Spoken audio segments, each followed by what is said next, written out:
Tony Khan's booking drives me up a wall. That main adventure was great, but then other parts would fall. Still relying on the Bucks and other things that aren't any good. Tony Khan just won't admit that he can't do this by himself. But he's got some wrestlers coming in like Persephone and Mascara Dorada and others that he has signed to dual contracts. Well, we'll see what happens, but when we see the same booking year after year, maximum carnage on the brain. Brain, oh yeah, booking brain. Thanks, guys. I'm John Renton with my review of AEW Dynamite Maximum Carnage 2026 from Phoenix, Arizona. I actually like the setup. I like the fact that the crowd was hot. And I'm going to say right now, guys, I hope you've enjoyed the AEW reviews that I've done because I'm likely going to be reeling some of them back. I'm going to explain why in a little bit. I'm going to explain it now, actually, before I just get into the review. I'm enjoying parts of AEW. I'm enjoying parts of wrestling in general. But realistically, the week-to-week programming has driven me batshit insane. There are parts of AEW that, I don't want to say sore, but there are parts that I do enjoy. There are parts of WWE that I do enjoy. There are parts of New Japan that need a lot of improvement. The whole point is after reviewing wrestling for a full-on decade, even though, yes, I have eased back on reviewing SmackDown, I have eased back on reviewing Raw, to the point that I just did a Raw review for the first time in about 2 months. I'm not going to be watching the Rumble. I might watch Mania. I'm going to still review AEW, but I got other stuff I want to do. I want to take a break. I want to ease back. I hit my 1 million views, and I'm good. I'm 45 years old. I'm tired. I'm old. And honest to God, some of this show seems to be geared towards children. Children that probably shouldn't be allowed out of the house, rather, without adult supervision. That being said, there are parts to AEW that I do enjoy. But if I don't review it week to week for a bit, I apologize. If there's something worthwhile watching, I will likely review the Aussie show, and I'll review Revolution, but the time be coming to an end, folks. The time really be coming to an end, because how much wrestling can you ingest after watching it for pretty much 41 fucking years? Well, coming up on 41 years. I started with War to Sell the Score when I was being babysat, and I remember watching that, and even though I didn't really get much into it until the VHS market and stuff like that, and video stores really started carrying a lot of this shit, I just need a break. So if I don't review it weekly for a bit, I apologize. So let's get on into it. They're in Phoenix. The crowd was loud. Danielson's back on commentary because I believe he lives in Phoenix. Maybe he should go get his fucking neck, done. And maybe he will be able to travel with less discomfort.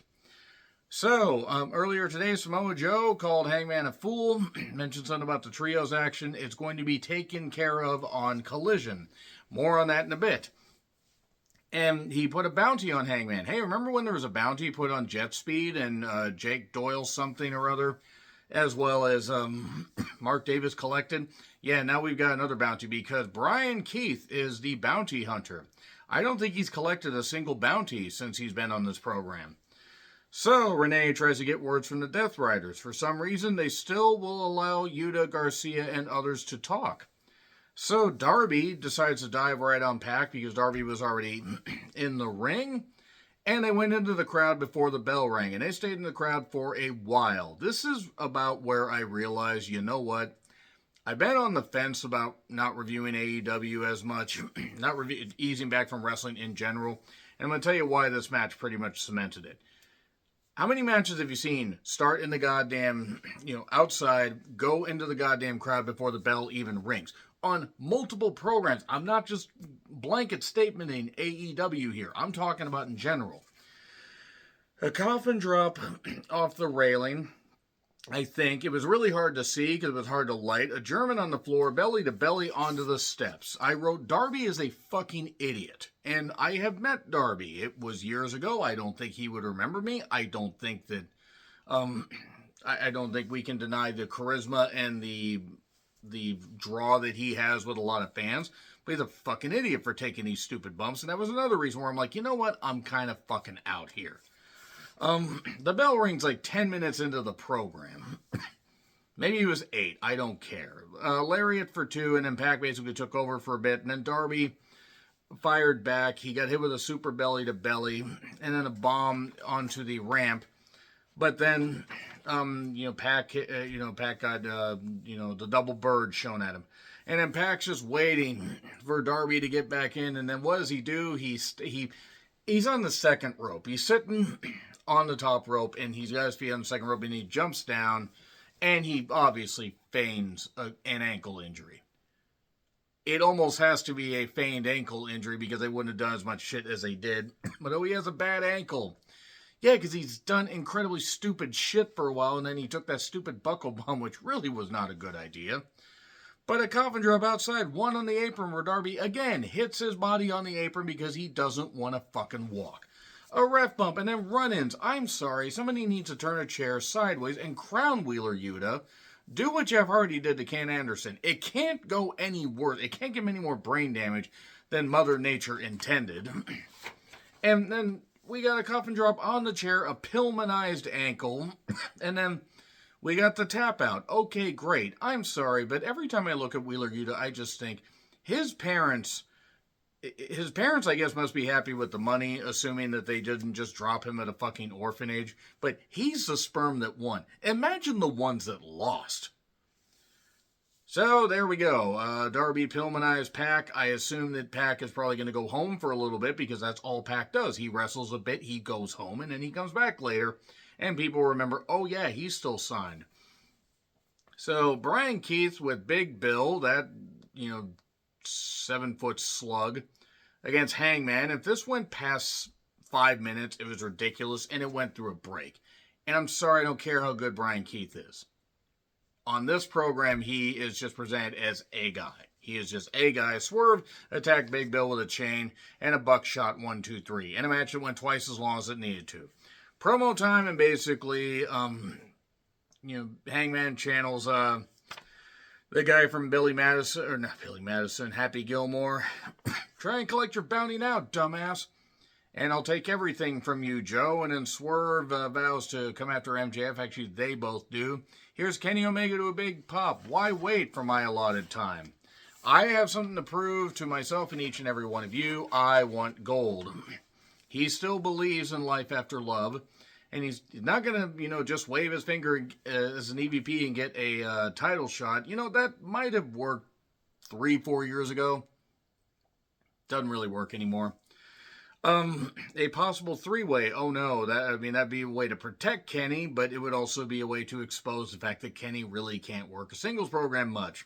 No. Oh look, more Don Callis stuff where Don Callis referred to himself as a daddy, and I pretty much nearly threw my phone across the store while I was at work, because I'm sorry, if Don Callis was able to reproduce, that child is going to look worse than the one in Basket Case. Here's Josh Alexander, because, he crippled Kota Ibushi more than Kota Ibushi already was, and Josh Alexander is a fine wrestler. Josh Alexander on the mic makes me wish the power of speech wasn't given out so freely. It will happen next week, the match that they're going to have. Whatever, okay. Renee sees Brody King, and then John Cruz shows up, and John Cruz and him have a match. I was informed John Cruz is Serpentico. That explains why I'm annoyed constantly when I see him. I'm sure he's a nice guy, and I'm sure he's beneficial behind the scenes, and that's where he should stay, because with that beard and unmasked, he looks to be about 50. And that's not a good thing. So, Brody says that once Bandito wins, it'll be great. I thought we were going to get a turn. Unfortunately, we didn't. Jet Speed, the demand of Bishop Khan and Toa Leona against the Bucks, against Davis and Doyle something or other. It's a 4-way tag contenders match with referee Rick Knox. No, I will not. I will not fucking watch this because I don't care if I like some of the talents. I like Khan. I don't mind Leona, but I think Khan has better potential as a single star. Jet Speed are fine. This is about the most tolerable that Mike Bailey will be. I think Jet, or Kevin Knight, the Jet is somebody that they could push as a single. And Davis and Doyle Doyle something or other can do impressive stuff. I I have yet to see anything from him, anything I saw on Impact or anything here where I'm just like, okay, this guy is worth investing in. But he looks great. And the Bucks, we are in 2026. I'm sorry, they don't need to be doing this. So, 20 minutes later, Davis and Doyle won. Couldn't even pin one of the Bucks. I think they pinned Kevin Knight because they took them out last week and collected the bounty. Skyflight apparently controlled the horizontal, the vertical, and the electrical because they snapped it off and the light went out. So Triangle of Madness, Tekla, Sky Blue, and Julia Hart took on Willow, Harley, and Statlander. The Babes of Cosmic Wrath, I believe is what they're calling themselves. I am down for Tekla versus Statlander in the ring and only there. I think it should take place at Revolution. I really don't think that we need to, have it on TV. You need to push for that and just go, go, go. You need to have Tekla just take Statlander down at Revolution. I mean, I think that would be the best place to switch it. Because, God forbid, don't you give it to Mercedes when she comes back. I mean, they probably will give it to Mercedes. But just why? I mean, that right there would pretty much cement my, lack of caring about most of the women's division, unfortunately. And just, put a stamp on it. Because I don't care if Mercedes can work. She's fucking boring. So anyway, she's gone for a while at least. There was a point where Tekla fish hooked Harley, which the woman would fish hook me like that. And Statlander took a spear for Willow, but then took a stomp. The match was all right, and 1, 2, 3. Swerve and Hangman are around jet speed, and Hangman basically says, hey, you didn't win the shot at the tag titles. How about you face the Ups with me on Collision? Now, this is going to be something I'm going to spoil when I do this. This is going to be the indication I'm spoiling something because they taped Collision. So, I'm going to go 5. I'm going to go 4, 3, 2, 1, and... Okay, so now if you're in this section, the Trios title switched. Hangman and Jet Speed won. Hobbs is out the door, apparently. His contract expired. Well, as of pretty much this recording, I'm recording this just before midnight because I was able to watch a show at work. And Powerhouse Hobbs apparently is out the door wanting to explore other options. AEW apparently offered him a big, I don't know about a big pay raise, but they offered him good money. He just wanted to explore other options. I believe he's in his 30s. He's probably tired of the bullshit going on in AEW. I don't know. And I'm not saying everything's sunshine, lollipops, rainbows, and waterfalls, and everything when people die in the not Space Needle. I'm sorry, going back to Final Destination there, which was a fun intro. But that being said, if Hobbs wants to go to WWE and explore other options, great. I don't know if he's going to be utilized well. He's apparently going to go straight to the main roster, which ought to be interesting. But then again, the former Jeff Cobb, Tama Tonga, Tangaloa, and Tolatonga, a.k.a. Hikuleo, are all on the main roster, and we've seen how that's gone. I hope he doesn't end up like Jeff Cobb. And I like Jeff Cobb, don't get me wrong. He's in the later stages of his career, but hadn't been given much to do. If fans actually really say that they care about the wrestlers and want to hold to that, here's the thing. Be happy for people having other options. Same with the fact that Persephone is going to be, it has a dual contract, and they apparently signed the Rascals to AEW. Good for them. I hope that they can get proper apartments. Rascal Flats, as they were. But in regards to Hobbs, if you're going to be sad that he's gone, okay, that's perfectly fine. You can feel that he is, a better fit in AEW, or, oh, you don't watch WWE, but you wish him the best. That's fine. To those that feel that it's a betrayal, it's not a betrayal. It is simply business. You guys wouldn't have survived the fucking Monday Night Wars because there were people bopping back and forth and signing. You guys would have hated Lex Luger more than I did. You guys would have hated a lot of people. You guys would have hated Hogan and Savage going to WCW in 94. You guys would have hated the fact that Ric Flair nearly jumped back to WWF in 1998. The whole point is this is not the Monday Night Wars. It's not this, crazy thing. But having more options and people able to go to other places is what wrestling is all about. healthy competition, healthy, pay grades. That's what it's all about. So I wish Powerhouse Hobbs nothing but the best. If he tries to explore options with WWE and it doesn't work, he can come back to AEW, whatever. So that being said, there you go. All right, there's your spoiler right there. So now, the Rascals again coming to AEW and MJF versus Bandido. It wasn't Mystico versus MJF because few things were, especially with the atmosphere there in Arena Mexico. The crowd was up already. MJF kept targeting the shoulder. Oh, he can't wrestle. Actually, he fucking can. He's more than capable of doing highly athletic stuff and doing dives and whatever. He just is smarter than a lot of people that need fucking surgery and are going to be out for almost a year plus. Ospreay. But MJF, he's not everybody's cup of tea, and that's fine. He had a shoulder breaker, go into the break.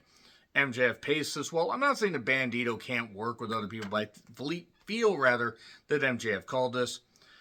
He did hit a deadlift suplex, Bandido that is. Did hit a press slam, one arm. That's impressive. Good stuff. And we got a dive to a pop, and then he dove over the barricade from the top rope. And a tornado, just for a 2 count. 21 Plex got stopped. MJF pulled him in, hit a cutter, over the ropes. That was a nice spot. A small package for 2. So they're cooking and doing some good stuff here. We get roll-ups for 1, 2, 1, 2, 1, 2, and then 1, 1, 1, and then 1, 2. Kick out. And then he got the salt to the earth on to look like Bandido was going to get to the ropes. And then suddenly he gets the yes lock. Oh, Brian, don't you mean the LaBelle lock? Yeah, you do. And Bandido basically, he's like, that's it. He had no fight left in him. And MJF even said, you will be a champion. You really are good, which is why I'm going to have to do this. He starts beating him up, and then Brody comes out. And that is the end of Maximum Carnage. So, no, I will not be reviewing Maximum Carnage Collision because it's taped. I have things I want to do, and also, I need to ease back, guys. Even if it's just for a few weeks, even if, I come back for the Aussie show, I need to take it easy. I'm winding shit down, guys. I'm winding shit down. I mean, my sister was nice enough to send me, a bit of stuff that might improve the audio quality of this whole thing, so we'll see. But the whole point is for a decade, just over a decade, I've been doing this, and it's time to wind some shit down. Nevertheless, it was what it was, a fine main event. I like the hot crowd. There were moments I liked, but easing back. Agree, disagree, what I said, like, share, subscribe, Twitter, Letterboxd, Blue Sky handles in the description. I'm John Rentlin, and until I revisit the Land of All Elite again, happy trails to you.